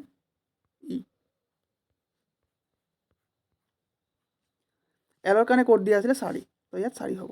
এৰ কাৰণে কোড দিয়া আছিলে 3 হ'ব, আৰু এনৰ কাৰণে কোড দিয়া আছিলে 6 হ'ব, আৰু ইৰ কাৰণে কোড দিয়া আছিলে 1, মানে 1 হ'ব, মানে 4361 হ'ব আমাৰ সঠিক উত্তৰ। 4361 কোড আছে, অপশ্যন এত আছে 4361, গতিকে শুদ্ধ উত্তৰ হ'ব অপশ্যন এ। আপোনালোকে তেনেকুৱা প্ৰশ্ন থাকিলে অকল পজিশ্যনটো চাই থৈ নিদিব বা স্কিপ কৰি নিদিব, তেনেকৈ ভাবি চাব, বেলেগকেও দিব পাৰে, এনেকৈ কোডো দি দিব পাৰে। এনেকুৱা নহয় যে অকল আমি পজিশ্যনখিনিয়ে গণিব লাগিব। আই হোপ বুজি পালে।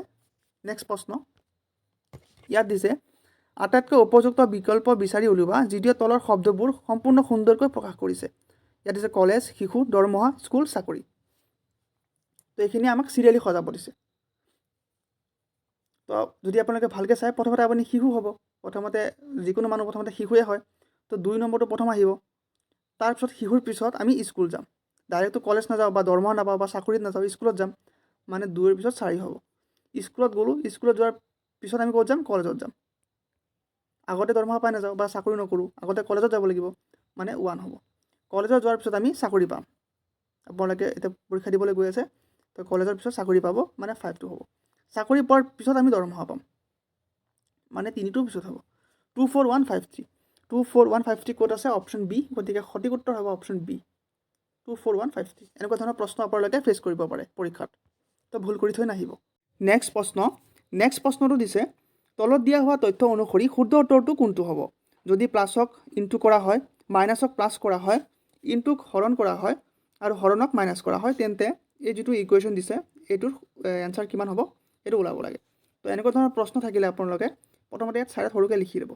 প্লাছটোক আমি এতিয়া ইনটু বুলি ধৰিব লাগিব। ইয়াত দিয়া হৈছে প্লাছক ইনটু কৰা হয়, আৰু মাইনাছক কৰিব লাগিব আমি প্লাছ, আৰু পূৰণক আমি কৰিব লাগিব হৰণ, আৰু হৰণক আমি কৰিব লাগিব মাইনাছ।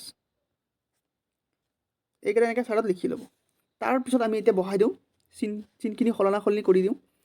প্ৰথমতে আছে 9, পিছত আছে মাইনাছ, মাইনাছৰ জেগাত আমি কি বুলি ধৰিম, প্লাছ বুলি ধৰিম, মানে প্লাছ 3। 3ৰ পিছত আছে +2, প্লাছৰ জেগাত আমি কি বুলি ধৰিম, ইনটু বুলি ধৰিম, মানে ইয়াত হ'ব ইনটু 2। পিছত আছে হৰণক আমি মাইনাছ বুলি ধৰিব লাগিব, -16। পিছত আছে পূৰণ 2, পূৰণক আমি কি বুলি ধৰিম, হৰণ বুলি ধৰিম, মানে ইয়াত হৰণ 2 হ'ব। এনেকৈ লিখি ল'ব। এতিয়া এইটোক আমি চিম্প্লিফিকেশ্যন কৰি দিলে ইয়াৰ সঠিক উত্তৰ ওলাই যাব। আৰু মই আপোনালোকক ৰিভিজন ক্লাছত শিকাইছিলোঁ যে বদমাছ ৰুলৰ বিষয়ে, বদমাছ ৰুল। ইয়াত আমি এতিয়া বদমাছ ৰুল ফ'ল' কৰি পেলাই এইটো ছল্ভ কৰিব লাগিব। বিফোৰ হৈছে bracket, order, division, multiplication, addition, subtraction. তো এইখিনি কৰিব লাগিব আমি। প্ৰথমতে ব্ৰেকেট থাকিলে ব্ৰেকেটখিনি ছল্ভ কৰিব লাগিব। ইয়াত ব্ৰেকেট নাই বাৰু, অৰ্ডাৰো নাইকিয়া, ডিভিজন আছে, পূৰণ আছে, হৰণ আছে, বিয়োগ আছে। আমি কোনটো আগত কৰিব লাগিব, কোনটো পিছত কৰিব লাগিব, সেইটো আপোনালোকে জানিব লাগিব। ইয়াত একফালৰ পৰা কৰি গ'লে নহ'ব। প্ৰথমতে ইয়াত 9 + 3 আছে বুলি আমি 9 + 3 কৰি দিব নোৱাৰোঁ। প্ৰথমতে আমি হৰণটো কৰি ল'ব লাগিব। তো বাকীখিনি ছেম লিখি দিয়ক, 9 + 3 ইনটু 2, আৰু 16ৰ লগত ইয়াত মাইনাছ হ'ব, 16ৰ লগত 2 হৰণ কৰিলে হৈ যাব 8। এতিয়া আমাৰ হৰণ কৰা হৈ গ'ল, এতিয়া ইয়াত হৰণ চিন নাই। এতিয়া আমি কৰিব লাগিব পূৰণ। বাকীখিনি ছেম লিখি দিয়ক, 9 + 3 × 2 = 6 -8। এতিয়া আমি কৰিব লাগিব যোগ, 9 আৰু 6 যোগ কৰিলে হ'ব 15, আৰু -8 হ'ব, আৰু 15ৰ পৰা 8 গ'লে হৈ থাকিব 7। এই 15ৰ পৰা যদি 8 গুচি যায় তেতিয়াহ'লে ইয়াৰ এনচাৰটো 7 ওলাই যাব, আৰু 7 আছে অপশ্যন এ, গতিকে শুদ্ধ উত্তৰ হ'ব অপশ্যন এ 7। আকৌ বুজি পালে কেনেকৈ হ'ল? প্ৰথমতে এনেকৈ চিনটো সলনি কৰি ল'ব, তাৰপিছত বদমাছ ৰুল ফ'ল' কৰি পেলাই চিম্প্লিফিকেশ্যন কৰি দিলে হৈ যায়। নেক্সট প্ৰশ্নটো দিছে, এম এনৰ পুতেক, অ' এনৰ দেউতাক, পি এমৰ দেউতাক, তেতিয়াহ'লে পি এনৰ সৈতে কেনেকৈ সম্বন্ধিত? এইটো এটা ব্লাড ৰিলেশ্যনৰ প্ৰশ্ন হয়। তো এনেকুৱা ধৰণৰ প্ৰশ্ন আহিলে আপোনালোকে গোটেইখিনি পঢ়ি নাচাব, মই বাৰে বাৰে কৈছোঁ, ৰিভিজন ক্লাছতো মই বহুতবাৰ কৈছোঁ, গোটেইখিনি পঢ়ি চালে কি হ'ব, আপোনালোকে কনফিউজ হৈ যাব। তো এটা এটা পইণ্ট পঢ়িব, এটা এটা লাইন পঢ়িব আৰু আঁকিব চেষ্টা কৰিব। মই যেনেকৈ শিকাই দিম। ব্লাড ৰিলেশ্যন ইমান টান নহয়, বহুতে পৰীক্ষাত স্কিপ কৰি থৈ আহে, গতিকে আপোনালোকে কিছুমান ট্ৰিক্স ফ'ল' কৰিলে এইটো সঠিক উত্তৰ ওলাই যাব। খালি আপোনালোকে জেনেৰেশ্যন গেপটো বুজি পালে হ'ল। আপুনি, আপোনাৰ দাদা, আপোনাৰ ভণ্টি, আপোনাৰ ভাইটি এটা জেনেৰেশ্যন, আপোনাৰ মা দেউতা খুৰা খুৰী এটা জেনেৰেশ্যন, বা আপোনাৰ পুত্ৰ থাকিলে আপোনাৰ পুতেক, আপোনাৰ জীয়েক সিহঁতি এটা জেনেৰেশ্যন। তো এই জেনেৰেশ্যন গেপটো বুজি পালে হ'ল। আৰু বুজি পালে এতিয়া আমি ছল্ভ কৰোঁ। ইয়াত দিছে এম এনৰ পুতেক, মানে এম হৈছে এনৰ পুতেক, মানে এনটো ডাঙৰ হ'ব, এনটো ইয়াত পুতেক বুলি কৈছে, তো এনটো মাক নে দেউতাক আমি এইটো গম নাপাওঁ। তো আমি মই সৰুকৈ লিখিছোঁ এম এনৰ পুতেক, মানে এমজন পুতেক আমি গম পালোঁ, পুতেক কাৰণে আমি মাইনাছ চিন দিছোঁ। ল'ৰা হ'লে মাইনাছ চিন দিব আৰু ছোৱালী হ'লে প্লাছ চিন দিব। এইটো মই বুজাই আছোঁ, আগলৈ আপোনালোকে বুজি পাব আৰু হয়তো সকলোৱে জানে এইটো। তো আমি গম পালোঁ এমজন পুতেক হয়, কাৰ পুতেক, এনৰ পুতেক। এতিয়া এনটো মাক নে দেউতাক আমি গম নাপাওঁ, তো এনেকৈ ৰাখি দিওঁ। পিছত দিছে অ' এনৰ দেউতাক, অ' হৈছে মানে অ'টো দেউতাক, তাৰ ওপৰত যাব, ওপৰৰ জেনেৰেশ্যন। তো অ' হৈছে এনৰ দেউতাক, মানে এইজন দেউতা আমি গম পালোঁ, মানে মাইনাছ, তেওঁ দেউতাক হয়। এমৰ দেউতাক হৈছে এন, আৰু এনৰ দেউতাক হৈছে এনৰ পুতেক হৈছে এম, আৰু অ' হৈছে এনৰ দেউতাক। এনটো আমি এতিয়াও গম পোৱা নাই ল'ৰা নে ছোৱালী, তো এনেকৈ ৰাখি থৈছোঁ। পিছত দিছে পি এমৰ দেউতাক, পি দিয়া হৈছে, পি হৈছে এমৰ দেউতাক, মানে পিজন আমি দেউতাক পাই গ'লোঁ। মানে আল্টিমেটলি এনজন মাক হ'ব আৰু ইহঁতি হাজবেণ্ড ৱাইফ হ'ব।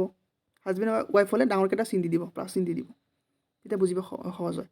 মানে আমি কি গম পালোঁ, এম হৈছে পি হৈছে এমৰ দেউতাক, আৰু এমৰ মাক হৈছে এন, আৰু দেউতাক হৈছে পি, আৰু এই এনৰ যিজন দেউতাক তেওঁ হৈছে অ'। এতিয়া সুধিছে পি এনৰ সৈতে কেনেকৈ সম্বন্ধিত, এই পি এই এনৰ সৈতে কেনেকৈ সম্বন্ধিত। ইয়াত দিছে পি এনৰ সৈতে, আপোনালোকে ভালকৈ পঢ়ি চাব, পি সুধিছে পি এনৰ সৈতে, মানে আমি এতিয়া পিৰ ফলীয়া হৈ চাব লাগিব।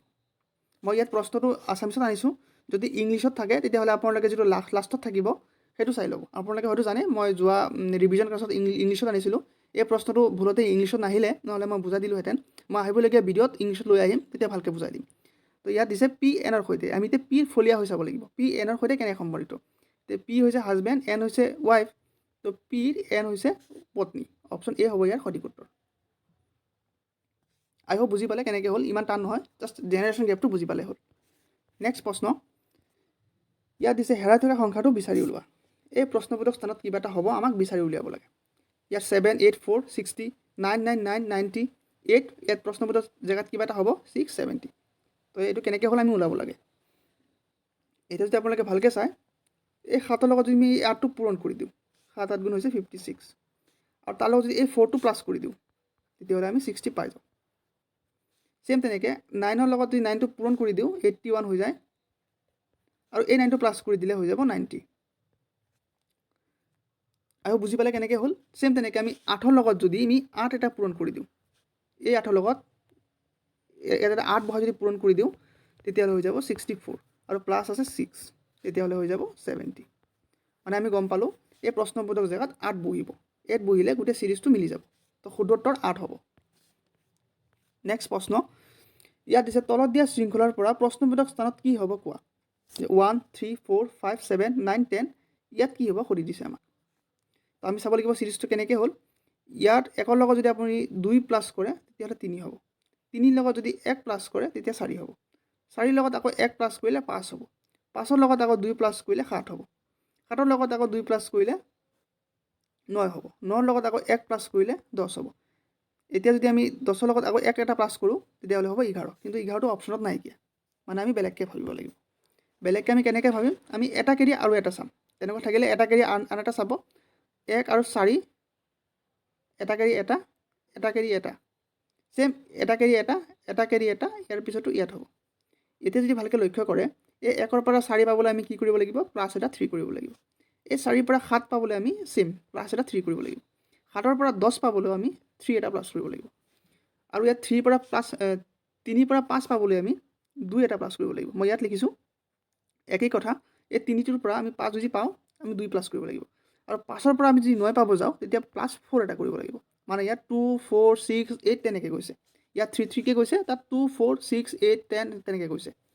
তো 9ৰ লগত আমি এতিয়া কি যোগ কৰিম, 6 যোগ কৰিম, 2 যোগ কৰিছিলোঁ, 4 যোগ কৰিছোঁ, এতিয়া 6 হ'ব। 9 লগত 6 যোগ কৰিলে কিমান হ'ব?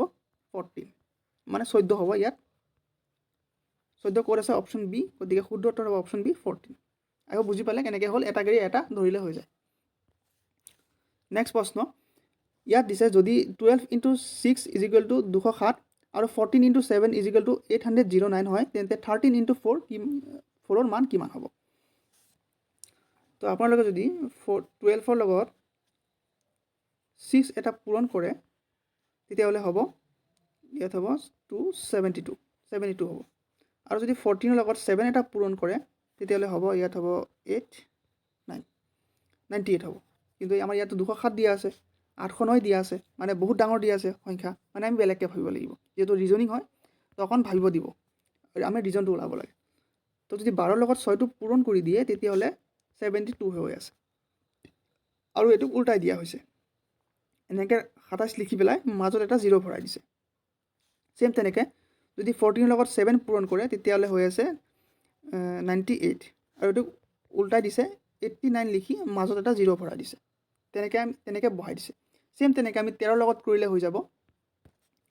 আমি যদি এতিয়া 13ৰ লগত 4 এটা পূৰণ কৰোঁ তেতিয়াহ'লে হ'ব 52। আপোনালোকে হয়তো জানে, পূৰণ কৰি চাব পাৰে 52। আৰু 52ক আমি উল্টাকৈ লিখি পেলাই 25 লিখি মাজত এটা 0 ভৰাই দিলে সঠিক উত্তৰ ওলাই পৰিব। গতিকে ইয়াৰ সঠিক উত্তৰ হ'ব 205, আৰু অপশ্যন ডিত আছে 205, গতিকে সঠিক উত্তৰ হ'ব 205। তো আপোনালোকে তেনেকৈ ভাবিব, যিহেতু ৰিজনিং হয় যিকোনো পদ্ধতি অৱলম্বন কৰা প্ৰশ্ন দিব পাৰে। নেক্সট প্ৰশ্ন, এইটো দিছে ৰমেশ সুৰেশতকৈ ওখ কিন্তু দিনেশতকৈ চুটি, আকৌ নৰেশ দিনেশতকৈ ওখ, তেন্তে আটাইতকৈ ওখ কোন? তেনেকুৱা দিলে ওপৰ নিচেকৈ লিখিব। যি ওখ হয় বেছি তেওঁৰ নামটো ওপৰত লিখিব, যি চাপৰ হয় তাৰ নামটো তলত লিখিব। মই কৰিলে ভালকৈ বুজি পাব। ইয়াত দিছে ৰমেশ সুৰেশতকৈ ওখ, মানে এজন ৰমেশ, মই আৰু বুলি লিখিছোঁ, ৰমেশ তেওঁ সুৰেশতকৈ ওখ, মানে সুৰেশটো তেওঁতকৈ চাপৰ। সুৰেশতকৈ ওখ কোন হয়? ৰমেশ। কিন্তু দিনেশতকৈ চুটি, মানে ৰমেশ সুৰেশতকৈ ওখ কিন্তু দিনেশতকৈ চুটি, মানে দিনেশজন ইয়াত হ'ব। ভালকৈ পঢ়ি চাব, এজন ৰমেশ তেওঁ সুৰেশতকৈ ওখ, মানে সুৰেশ তেওঁতকৈ চাপৰ, আৰু কিন্তু দিনেশতকৈ চুটি, মানে দিনেশতকৈ চুটি কোন হয়? ৰমেশ হয়। তো আমি দিনেশটো ওপৰত লিখিছোঁ। কিন্তু নৰেশ দিনেশতকৈ ওখ, মানে নৰেশ ওখ বুলি ওপৰত লিখিছোঁ, নৰেশ দিনেশতকৈ ওখ, তো আমি ওখত লিখিছোঁ। এতিয়া দিছে তেন্তে আটাইতকৈ ওখ কোন? অভিয়াছলি নৰেশ হ'ব। অপশ্যন ডিত আছে নৰেশ, শুদ্ধ উত্তৰ হ'ব অপশ্যন ডি নৰেশ। নেক্সট প্ৰশ্নটো সুধিছে, এখন ৰেলগাড়ীয়ে 1 ঘণ্টাত 50 কিলোমিটাৰ অতিক্ৰম কৰে, 200 কিলোমিটাৰ অতিক্ৰম কৰিবলৈ কিমান সময় লাগিব? তো মই এনেকুৱা ধৰণৰ প্ৰশ্ন ৰিভিজন ক্লাছতো পঢ়াইছোঁ। জাষ্ট এটা বস্তু মনত ৰাখিব লাগে, DST, এইটো মনত ৰাখিলে এনেকুৱা ধৰণৰ প্ৰশ্ন কেতিয়াও ভুল কৰি থৈ নাহে। ডি মানে হৈছে ডিষ্টেঞ্চ, এছ মানে স্পীড, টি মানে টাইম। আৰু আমাৰ প্ৰশ্নটোক টাইম ওলাব দিছে, কিমান সময় লাগিব মানে টাইম ওলাব লাগিব। আমাক এই টিটো ওলাব লাগে, তো টিটো আমি বাহিৰত ৰাখিছোঁ, যিটো ওলাব লাগিব = টিটো ইয়াত আহিলে ডিটো ওপৰত যাব আৰু এছটো তলত আহিব। এইটো বেছিক নলেজ হয়, আপোনালোকে হয়তো জানে। তো টি = ডিষ্টেঞ্চ দিয়া আছে 200 কিলোমিটাৰ, আৰু স্পীড দিয়া আছে কিমান? 50 কিলোমিটাৰ অতিক্ৰম কৰে, তো 50 তলত আহিব।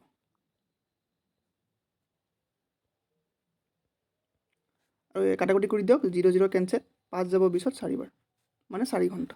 4 ঘণ্টা ক'ত আছে? অপশ্যন বিত আছে 4 ঘণ্টা বুলি, তো অপশ্যন বি হ'ব ইয়াৰ সঠিক উত্তৰ। আই হোপ বুজি পালে কেনেকৈ হ'ল। নেক্সট প্ৰশ্ন, ইয়াত দিছে ছল্ভ দ্য মেথছ ইউজিং বদমাছ ৰুল। মই অলপ আগতে এটা বদমাছ ৰুলৰ অংক কৰাই আহিলোঁ, তাত চিনটো সলনা কৰি ল'ব লাগিছিল, কিন্তু ইয়াত চেঞ্জ কৰিব নালাগে, ডাইৰেক্ট কৰি দিলেই হ'ল। তো আপোনালোকৰ চাগে জানে বদমাছ ৰুল। তো 8 + 9 × 20 ডিভাইডেড বাই 5 - 3। তো প্ৰথমতে আমি কি কৰিব লাগিব, যিহেতু ইয়াত ব্ৰেকেট নাই বা অৰ্ডাৰ নাই, তো আমি ডাইৰেক্ট ডিভিজন কৰিব লাগিব। ডিভিজন আমি কৰি দিওঁ, বাকীখিনি চেম লিখি দিয়ক, 8 + 9 × 20 লগত 5 ডিভিজন হ'ব, তেতিয়াহ'লে হ'ব 4 - 3। এতিয়া আমি ডিভিজন কৰি দিলোঁ, এতিয়া কৰিব লাগিব আমি পূৰণ কৰিলে কি হ'ব? 8 + 9 4 গুণ, এই দুটা পূৰণ কৰিব লাগিব, 9 4 গুণ হৈছে 36 - 3। এতিয়া আমি পূৰণো কৰিলোঁ, এতিয়া আমি কৰিব লাগিব যোগ। 36 আৰু 8ক যোগ কৰিলে, এই দুটা যোগ কৰিব লাগিব, যোগ কৰিলে হ'ব 44 - 3। 44 - 3 কৰিলে কিমান হ'ব? 41। 41 ক'ত আছে? অপশ্যন বি, গতিকে সঠিক উত্তৰ হ'ব অপশ্যন বি 41। নেক্সট প্ৰশ্ন, ইয়াত দিছে ৰেকিবে এটা চিলাই মেচিন 2000 টকাত কিনিলে আৰু 40% লোকচানত বিক্ৰী কৰিলে তেওঁ কিমান টকা পাব ৰেকিবে এটা চিলাই মেচিন কিনিছিলে তেওঁ 2000 টকা দি এটা চিলাই মেচিন কিনিছিলে প্ৰশ্নটো ভালকৈ বুজি ল'ব আৰু তেওঁ 40% লছত বেছি দিলে তেওঁতে কিমান টকা পাব তো এইটো একো সূত্ৰ ইউজ কৰাৰ একো প্ৰয়োজন নাই মই শ্বৰ্ট ট্ৰিক শিকাই দিছোঁ ইয়াত আমি চিম্পলি 2000 টকাৰ 40% ওলাই দিলে হৈ যায় 2000 টকাৰ 40% হৈছে 800 টকা যদি কোনোবা ওলাব নাজানে মুখে মুখে মই কৰিও দেখাই দিছোঁ আমি কি ওলাব লাগিব 800 ৰ'ব মই একেবাৰে গুচাই লৈছোঁ আমি ওলাব লাগিব 40% ওলাব লাগিব 40% বুলি ক'লে 100 এটা হৰণ হৈ যায় আপোনালোকে জানে পূৰণ 2000 আমি 2000 টকাৰ 40% ওলাব লাগিব ইয়াৰ দুটা শূন্য কেনচেল 4 দুগুণ হৈছে 8 আৰু দুটা শূন্য এইটো এটা শূন্য এটা শূন্য দুটা শূন্য মানে আমি গম পালোঁ 2000 টকাৰ 40% হৈছে 800 টকা তো তেওঁ 800 টকা লছত বেচিছিলে 40% মানে হৈছে 800 টকা তো তেওঁ 2000 টকা দি কিনিছিলে আৰু 800 টকা অৰ্থাৎ 40% 800 টকা লছত বেচি দিলে তো তেওঁ কিমান টকা পাব 1200 টকা পাব একো সূত্ৰ ইউজ নকৰাকৈ মুখে মুখে এনচাৰ ওলাই গ'ল অপশ্যন চি হ'ব ইয়াৰ সঠিক উত্তৰ 1200 টকা আই হোপ বুজি পালে কেনেকৈ হ'ল নেক্সট প্ৰশ্ন 20 জন ল'ৰা আৰু 15 জনী ছোৱালীৰ অনুপাত কিমান হ'ব what is the ratio' of 20 boys to 15 girls এই দিছে 20টা ল'ৰা এইটো আমাক অনুপাত ওলাব দিছে আৰু 15গৰাকী ছোৱালী তো এইটো চিম্পলি এনেকৈ লিখি কাটাকটি কৰি দিলে হৈ যায় প্ৰশ্নটো যদিও ইমান টান লাগে পঢ়ি পেলাই কিন্তু ইমান টান নহয় একদম সহজ এতিয়া কাটাকটি কৰি দিয়ক এতিয়া আমি ইয়াক 5ৰে কাটিব পাৰিম 5ৰে দুটা কাটিব পাৰি 5 ইয়াত যাব 3বাৰ 5 ইয়াত যাব 4বাৰ 5 4 গুণ 20 গতিকে 4:3 হ'ব ইয়াৰ অনুপাত 4:3 ক'ত আছে অপশ্যন ডি গতিকে সঠিক উত্তৰ হ'ব অপশ্যন ডি 4:3 নেক্সট প্ৰশ্ন ইয়াত দিছে সলভ 9999 প্লাছ 999 প্লাছ 99 প্লাছ 9 তো এইটো যদি আপোনালোকে এনেকৈ কৰিব যায় 9999 আকৌ 999 আকৌ 9 আকৌ 9 এই গোটেইখিনি যদি প্লাছ কৰি দিয়ে তেতিয়া সঠিক উত্তৰ ওলাই যাব তাত একো সন্দেহ নাইকিয়া কিন্তু প্ৰচেছটো বহুত লেন্দি হৈ যায় আৰু আপোনালোকৰ কেলকুলেশ্যনটো ভুল হৈ যাব পাৰে কিন্তু মই শ্বৰ্ট ট্ৰিক্স এটা শিকাই দিছোঁ বেছি সময় নালাগে জাষ্ট 3 বা 4 ছেকেণ্ড লাগিব ইয়াত 9999 দিছে সেইটোক আপোনালোকে 10,000 বুলি লিখি দিয়ক 9999 টকা দিছে আমি ইয়াক এটা প্লাছ কৰি 10,000 লিখি দিলোঁ ইয়াত দিছে 999 টকা এইটোক আমি 1000 কৰি দিলোঁ মানে আৰু এটা প্লাছ কৰি দিলোঁ আমি ইয়াত এটা 1 প্লাছ কৰিলোঁ ইয়াত এটা 1 প্লাছ কৰিলোঁ ইয়াত দিছে 99 তো তাত আপুনি 1 প্লাছ কৰি 100 কৰি দিয়ক আৰু দিছে 9 ইয়াক এটা 1 প্লাছ কৰি 10 কৰি দিলোঁ মানে আমি টোটেল 4টা 1 প্লাছ কৰিলোঁ মানে আমি 4 প্লাছ কৰিলোঁ টোটেল এতিয়া এইখিনি প্লাছ কৰি দিয়ক ইয়াত 0 হ'ব ইয়াত 1 হ'ব ইয়াতো 1 হ'ব ইয়াত 1 হ'ব ইয়াত 1 হ'ব 4টা 1 এটা 0 আমি পাই গ'লোঁ মই গুচাই দিছোঁ আমি এনেকৈ পাইছিলোঁ 4টা 1 পাইছিলোঁ আৰু এটা 0 পাইছিলোঁ আৰু আমি টোটেল 4 প্লাছ কৰিছিলোঁ যদি মনত আছে তো ইয়াৰ পৰা 4 মাইনাছ কৰি দিয়ক মাইনাছ কৰিলে কিমান হ'ব 0 পৰা 4 নাযায় তো 10 10 পৰা 4 গ'লে 6 ইয়াত থাকিব 0 আৰু 3টা 1 বহি যাব মানে এইটো হ'ব সঠিক উত্তৰ এইটো ক'ত আছে অপশ্যন এত আছে এইটো 3টা 1 0 6 সঠিক উত্তৰ এইটো হ'ব আপোনালোকে 999 প্লাছ কৰিব গ'লে বহুত সময় লাগি যাব আৰু কেলকুলেশ্যনত ভুলো হৈ যাব পাৰে যিহেতু বহুতকেইটা 9 প্লাছ কৰিব লাগিব তো এনেকৈ 1 1 প্লাছ কৰি পেলাই আৰামত প্ৰশ্নটো কৰি দিব পাৰিব নেক্সট প্ৰশ্ন ইয়াত দিছে কোনো দুটা সংখ্যা কোনো তৃতীয় সংখ্যাতকৈ ক্ৰমে 20% আৰু 50% ডাঙৰ সংখ্যা দুটাৰ অনুপাত কিমান আমাক আকৌ ৰেচিঅ' ওলাব দিছে তো ভালকৈ পঢ়ি ল'ব কোনো দুটা সংখ্যা কোনো তৃতীয় সংখ্যাতকৈ 20% আৰু 50% ডাঙৰ তো আমি সংখ্যাটো 100 বুলি ধৰি লৈছোঁ যদি আমি 100 বুলি ধৰি লওঁ তেতিয়াহ'লে এটা সংখ্যা 20% ডাঙৰ হ'ব মানে এটা সংখ্যা 120 হ'ব 100ৰ 20% 20 হয় তো আমি সংখ্যাটো 100 বুলি ধৰিলে আৰু এটা 20% ডাঙৰ হ'ব এইটো আমাৰ প্ৰশ্নত কৈয়ে দিছে তো এটা সংখ্যা হ'ব 120 আৰু এটা সংখ্যা হ'ব 150 যেহেতু 50% হয় এতিয়া এইকেইটা কাটাকুটি কৰি দিয়ক যিহেতু আমাক অনুপাত ওলাব দিছে তো আমি ইয়াক 2 দি কাটিব পাৰে কোনোবা যদি কাটিব পাৰে বাট আমি বেছি নাম্বাৰ দি কাটি দিওঁ ডাঙৰ নাম্বাৰ দি তেতিয়াহ'লে কম সময়তে হৈ যাব এতিয়া আমি ইয়াক 30 দি কাটি দিওঁ 30 দি যদি আমি কাটো ইয়াক 30 যাব ইয়াত 5 বাৰ 30 ইয়াত 5 বাৰ যাব 3 5 গুণ 15 তো এটা শূন্য থাকিব 5 বাৰ যাব আৰু 30 120 যাব 4 বাৰ মানে আমি কি পালোঁ 4:5 হ'ব ইয়াৰ সঠিক উত্তৰ 4:5 4:5 ক'ত আছে অপশ্যন চি সঠিক উত্তৰ হ'ব অপশ্যন চি 4:5 আমি সংখ্যাটো 100 বুলি ধৰি লৈছিলোঁ তো এটা 100 বুলি ধৰিলে এটা 20% ডাঙৰ মানে 120 হ'ব আৰু এটা 50% ডাঙৰ মানে এটা 150 হ'ব আমি 30 দি কাটাকুটি কৰিছোঁ 30 150ত 5 বাৰ যায় আৰু 120ত 4 বাৰ যায় তো 4:5 আমি ৰেচিঅ'টো পাই গ'লোঁ নেক্সট প্ৰশ্ন ইয়াত দিছে দুটা সংখ্যাৰ যোগফল 84 আৰু তাৰ পাৰ্থক্য 24 সংখ্যা দুটি বিচাৰক দুটা সংখ্যাৰ যোগফল দুটা সংখ্যা যোগ কৰিলে আমি 84 পাওঁ আৰু তাৰ পাৰ্থক্য বা এটাৰ পৰা আনটো মাইনাছ কৰিলে আমি 24 পাওঁ এতিয়া সংখ্যা দুটা কি হয় সেইটো ওলাব দিছে তো আমি সংখ্যা দুটা ধৰি লওঁ এটা ধৰি লৈছোঁ এক্স এটা ধৰি লৈছোঁ ৱাই এই সংখ্যা দুটা এতিয়া যদি আপোনালোকে ইকুৱেশ্যনটো লিখে এক্স প্লাছ ৱাই মানে সংখ্যা দুটা যোগ কৰিলে আমি কিমান পাওঁ 84 পাওঁ আৰু সংখ্যা দুটা মাইনাছ কৰিলে মানে এক্স মাইনাছ ৱাই কৰিলে আমি কিমান পাওঁ 24 পাওঁ এতিয়া আমি এক্স ওলাই দিওঁ এক্স ওলালে আমি অট'মেটিক ৱাইটো ওলাই দিব পাৰিম তো আমি এক্স ওলাই দিওঁ তো যিটো আমি এক্স ওলাম এক্স কেইটা আছে দুটা আছে ইয়াতে এটা এক্স আছে ইয়াতে এটা এক্স আছে মানে 2x আমাক ৱাইটো নালাগে ৱাই বাদ দিছোঁ আমি ইজ ইকুৱেল টু আপোনালোকে 84 প্লাছ 24 যিটো আমাক ৱাইটো নালাগে তো 84 আৰু 24 আহিব প্লাছ 24 হ'ব 84 প্লাছ 24 হ'ব তো দুটাক যদি প্লাছ কৰে আপোনালোকে 2x ইজ ইকুৱেল টু 84 আৰু 24ক যদি প্লাছ কৰে তেতিয়াহ'লে হৈ আছে 108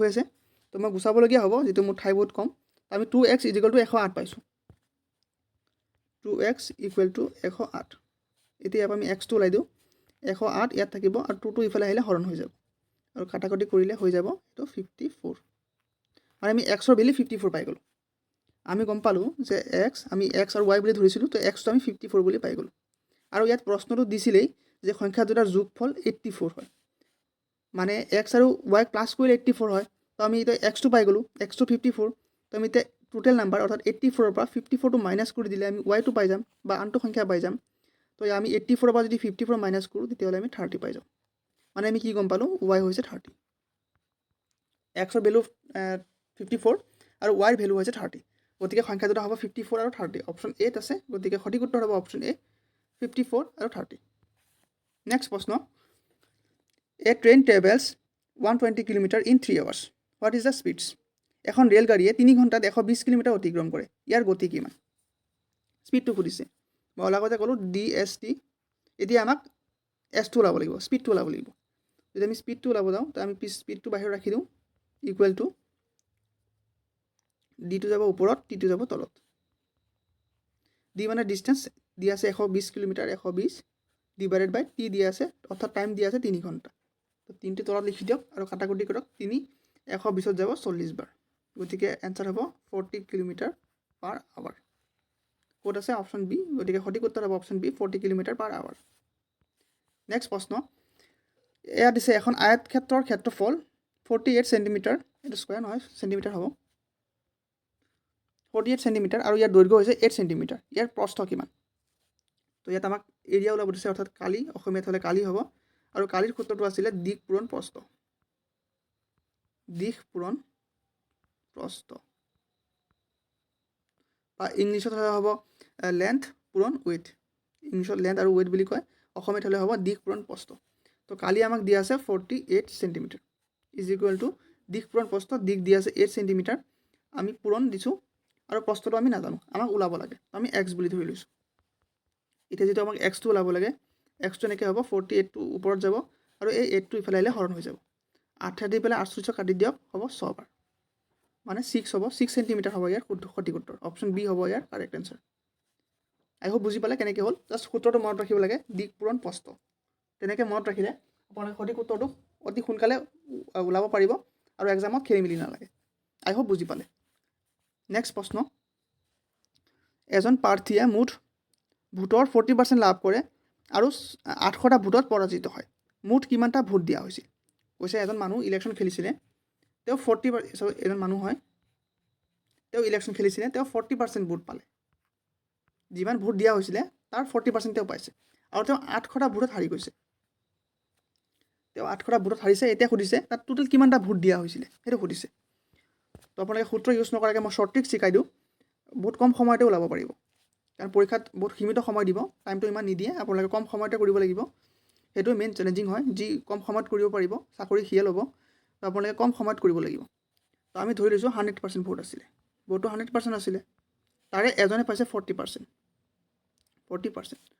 আৰু এজনে আল্টিমেটলি 60% পাব এজনে যদি 40% পাইছে এজনে 60% পাই জিকিছে আৰু এই ইহঁতৰ দুজনৰ মাজৰ ডিফাৰেঞ্চটো হৈছে 20%। এজনে 40%, এজনে 60%, তো ডিফাৰেঞ্চ 20% হ'ল। আৰু এই 20%টো আমাক দিয়া আছে এই 800, তেওঁ 800টা বুটত হাৰিছিলে, তো এই 20%ৰ ভেলুটো আমাক 800 বুলি দিয়ে দিছে। 20% মানে হৈছে 800। তেওঁ 800টা বুটত হাৰিছে, আৰু তেওঁ 20% বুটত হাৰিছে মানে 800টা বুটত হাৰিছে, তো 20%ৰ ভেলুটো হৈছে 800। এতিয়া আমাক এই 100% ভোটটো ওলাব দিছে। এতিয়া আপোনালোকে ভালকৈ চাওক, আমি এই 20 লগত কিমান পূৰণ কৰিলে আমি 100 পাম। আমাক 100% ভোটটো ওলাব লাগে ন। আমি যদি 20 লগত যদি এটা 5 পূৰণ কৰি দিওঁ, 5 এটা যদি পূৰণ কৰোঁ, তেতিয়া আমি 100টো পাই যাম অভিয়াছলি। তো 5 20 গুণ 100, তো আমি 5 পূৰণ কৰিলে 100 পাই আছোঁ। তো ছেম তেনেকৈ আমি 800 লগত 5 এটা পূৰণ কৰি দিওঁ, একেইটো কথা। 20% মানে 800 দিয়া আছে, তো আমি 20ৰ লগত যদি 5 পূৰণ কৰিলে 100 পাওঁ, তো 800 লগত 5 পূৰণ কৰি দিওঁ। 800 লগত 5 যদি পূৰণ কৰে আপোনালোকে পূৰণ কৰি চাব পাৰে। 800 লগত 5 পূৰণ কৰিলে এইটো হৈ যাব 4000। মানে তাত টোটেল 4000টা ভোট দিয়া হৈছিলে। অপশ্যন বি হ'ব ইয়াৰ সঠিক উত্তৰ। আই হোপ বুজি পালে। একো সূত্ৰ ইউজ নকৰাকৈ শ্বৰ্ট ট্ৰিক্সত আমি কৰিব পাৰোঁ। নেক্সট প্ৰশ্নটো দিছে, তিনিখন গাড়ীত দুটিৰ অনুপাত 4:5:6। গাড়ী তিনিখনে একে সমান দূৰত্ব অতিক্ৰম কৰিবলৈ লগা সময়ৰ অনুপাত ওলোৱা। আমাক ৰেচিঅ' ওলাব দিছে। তো ইয়াত দিছে 4, 5, 6। তো এইটোৰ প্ৰথমতে আমি LCM ওলাব লাগিব, লসাগু উলিয়াব লাগিব। তো ইয়াৰ LCM হ'ব 60। যিসকলে LCM ওলাব নাজানে, মই আগতে কৰাই দিছোঁ। ৰিভিজন ক্লাছত মই LCM কেনেকৈ ওলাব লাগে মই শিকাইছিলোঁ, আৰু আপোনালোকে হয়তো জানে, যিহেতু পৰীক্ষাৰ বেছি দিন নাইকিয়া, আপোনালোকে পঢ়িছেই কেনেকৈ ওলাব লাগে, কেনেকৈ কি কৰিব লাগে। তো মই আৰু ওলাই নাথাকোঁ, যিহেতু সময় বহুত কম আছে। তো ইয়াৰ LCM 60 হ'ব। আপোনালোকে ওলাই চাব পাৰে, মই ওলাই লৈছিলোঁ, আৰু মই কেনেকৈ ওলাব লাগে প্ৰিভিয়াছ ভিডিঅ'ত দেখাইছোঁ ৰিভিজন ক্লাছত। যদি কোনোবা এতিয়াও চোৱা নাই, গৈ চাই আহিব পাৰে, বহুত ইম্পৰ্টেণ্ট ভিডিঅ' হয়। তো আমি LCM 60 পাই গ'লোঁ। এতিয়া আমি চাব লাগিব, এই আমি 4ৰ লগত কিমান পূৰণ কৰিলে 60 পাম। 4ৰ লগত অভিয়াছলি যদি 15টা পূৰণ কৰোঁ আমি 60 পাই যাম। এই 5ৰ লগত আমি কিমান পূৰণ কৰিলে 60 পাম। 5ৰ লগত 12টা পূৰণ কৰিলে আমি 60 পাম। আৰু 6ৰ লগত কিমান পূৰণ কৰিলে আমি 60 পাম। 10টা পূৰণ কৰিলে 60 পাম। মানে 15:12:10। এইটো হ'ব আমাৰ সঠিক উত্তৰ। এইটো ক'ত আছে? অপশ্যন ডিত আছে। 15:12:10। গতিকে সঠিক উত্তৰ হ'ব অপশ্যন ডি। আই হোপ বুজি পালে কেনেকৈ হ'ল। নেক্সট প্ৰশ্নটো আহিছে ইংলিছৰ প্ৰশ্ন। ইয়াত দিছে চেঞ্জ দ্য ভইচ চেঞ্জ কৰিব দিছে। হি উইল টেল টু আছ টুডে ইজ ভেৰি হট। এইটোক আমি ভইচ চেঞ্জ কৰিব লাগে। তো আপোনালোকে হয়তো জানেই, মই আগতো পঢ়াইছোঁ ৰিভিজন ক্লাছত। তো ভইচ চেঞ্জত ইয়াত আছে হিটো ছেম থাকিব। হি উইল, টেন্সৰ একো চেঞ্জ নহয়। হি উইল টেল টু আছ, আৰু এই ঊৰ্ধ্বকমাটো উঠি পেলাই এটা ডেট বহি যাব। ভইচ চেঞ্জত কমা উঠি পেলাই এটা ডেট বহি যায়। That today is very hot. তো বাকীখিনি ছেমেই হ'ব। He will tell to us that, just এই কমাখিনি উঠি পেলাই এটা ডেট বহি যাব। আৰু বাকীখিনি ছেম থাকিব। তো তেনেকুৱা ধৰণৰ অপশ্যন ক'ত আছে? অপশ্যন ডিত আছে। He will tell to us that today is very hot. তো এইটো হ'ব। টুডে উইল ভেৰি হট নহয়, টক টু কেতিয়াও নহয়। টুডে ইজ ভেৰি হট, হি টেল টু মি নহয়, আছ থাকিলে মি কেতিয়াও নহয়। তো অপশ্যন ডিটো হ'ব সঠিক উত্তৰ। নেক্সট প্ৰশ্ন, ইয়াত দিছে fill in the blanks. The days is immortal. Option দিছে সোল, চেল। তো শব্দখিনি প্ৰায় উচ্চাৰণ একেই হয়, বাট মিনিংখিনি বেলেগ বেলেগ হয়। তো ইয়াত দিছে দ্য ডেজ ইজ ইমৰ্টেল। তো অভিয়াছলি ইয়াত আত্মাটো হ'ব। আত্মা ইজ ইমৰ্টেল হয়, আত্মাৰ মৰণ নাই, আত্মা মৰণশীল। তো যিটো আত্মা আছে তাৰ স্পেলিংটো হৈছে SOUL। অপশ্যন এটো হ'ব ইয়াৰ শুদ্ধ উত্তৰ। এই চলটো নহয়, এই চেলটো নহয়, এই চেলটো নহয়, চল হ'ব ইয়াৰ সঠিক উত্তৰ। দ্য চ'ল ইজ ইমৰ্টেল, মানে আত্মাৰ মৰণ নাই, আত্মা মৰণশীল। নেক্সট প্ৰশ্ন, he does finish the work by 8:30 PM। এইটো এটা টেন্সৰ প্ৰশ্ন হয়। তো ইয়াত দিছে he does finish the work by 8:30 PM। তেওঁ 8:30 PM এটা কাম ফিনিছ কৰিছিল। তো এনেকুৱা ধৰণৰ অৰ্থ বুজাবলৈ আমি ফিউচাৰ পাৰফেক্ট টেন্স ব্যৱহাৰ কৰোঁ। তেওঁ এটা কাম 8:30 ভিতৰত ফিনিছ কৰিব, তেনেকুৱা ধৰণৰ অৰ্থ যদি আমি বুজাব যাওঁ, তেতিয়া আমি ফিউচাৰ পাৰফেক্ট টেন্স ব্যৱহাৰ কৰোঁ। আৰু ফিউচাৰ পাৰফেক্ট টেন্সৰ ফৰ্মুলাটো আছিলে ছাবজেক্ট প্লাছ শ্বেল হেভ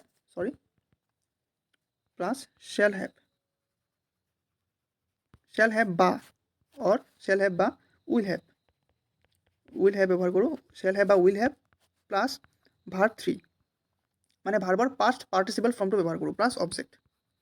তো ইয়াত দিছে হিৰ লগতো শ্বেল হেভ নহয়, হিৰ লগত হ'ব উইল হেভ। ইয়াত হি আছে, মই শ্বি বুলি কৈ পালোঁ, এইটো হি আছে, হি লগত আমি শ্বেল হেভ কেতিয়াও ব্যৱহাৰ নকৰোঁ, হিৰ লগত আমি উইল হেভ ব্যৱহাৰ কৰোঁ। He will have finish the work by 8:30 PM। তো ইয়াত অপশ্যন এ উইল হেভ হ'ব, শ্বেল হেভ নহয়, উইল বিও নহয়, উইল হেভ হ'ব। He will have finish the work by 8:30 PM। I hope বুজি পালে। নেক্সট প্ৰশ্ন, চ'জ দ্য চিনোনিম অফ এবাণ্ডেণ্ট। এবাণ্ডেণ্টত আমি চিনোনিম ওলাব লাগে, অৰ্থাৎ সমাৰ্থক শব্দ ওলাব লাগে। তো প্ৰথমতে আমি যিটো এবাণ্ডেণ্ট দিয়া আছে ইয়াৰ শব্দৰ মিনিংটো আমি জানি ল'ব লাগিব। তো যিটো এবাণ্ডেণ্ট আছে তাৰ অসমীয়া অৰ্থটো হৈছে প্ৰচুৰ, আৰু যিটো স্কাৰ দিছে স্কাৰ্ছৰ অসমীয়াটো হৈছে দুষ্প্ৰাপ্য। আপোনালোকে এই মিনিংখিনি মনত ৰাখিব। লিমিটেড দিছে, তো লিমিটেডটো চাগে জানে, সীমিত, আৰু যিটো ৰেয়াৰ দিছে ৰেয়াৰটো হৈছে দুৰ্লভ। চাগে আপোনালোকে শুনিছে বস্তু বহুত ৰেয়াৰ হয়, প্ৰডাক্টটো বহুত ৰেয়াৰ হয়, মানে যাক সহজে পাব নোৱাৰি, দুৰ্লভ। আৰু যিটো প্লেণ্টিফুল দিছে, তাৰ অসমীয়া অৰ্থটো হৈছে প্ৰচুৰ। তো আমাক ইয়াত চিনোনিম সুধিছিলে, অৰ্থাৎ সমাৰ্থক শব্দ সুধিছিলে এবাণ্ডেণ্টৰ। তো ইয়াৰ সঠিক উত্তৰ হ'ব অপশ্যন চি, প্লেণ্টিফুল। যিটো প্লেণ্টিফুল আছে ইয়াৰ অসমীয়া অৰ্থটো হৈছে প্ৰচুৰ, আৰু এবাণ্ডেণ্ট মানে হৈছে প্ৰচুৰ। তো ইয়াৰ সমাৰ্থক শব্দ হৈ যাব। নেক্সট প্ৰশ্ন, ইয়াত দিছে চ'জ দ্য এণ্টনিম অফ জেনেৰাছ। এই জেনেৰাছৰ আমাক এণ্টনিম অৰ্থাৎ বিপৰীত শব্দ ওলাব লাগে। তো প্ৰথমতে আমি জেনেৰাছৰ যিটো অসমীয়া মিনিং সেইটো জানি লওঁ। জেনেৰাছৰ অসমীয়া মিনিংটো হৈছে দয়ালু, জেনেৰাছ। আৰু অপশ্যন এ দিছে কাইণ্ড মানে হৈছে দয়ালু। কিন্তু আমাক ইয়াক এণ্টনিম ওলাব দিছে, চিনোনিম দিয়া নাইকিয়া। চেলফিছ মানে চাগে জানে, স্বাৰ্থপৰ।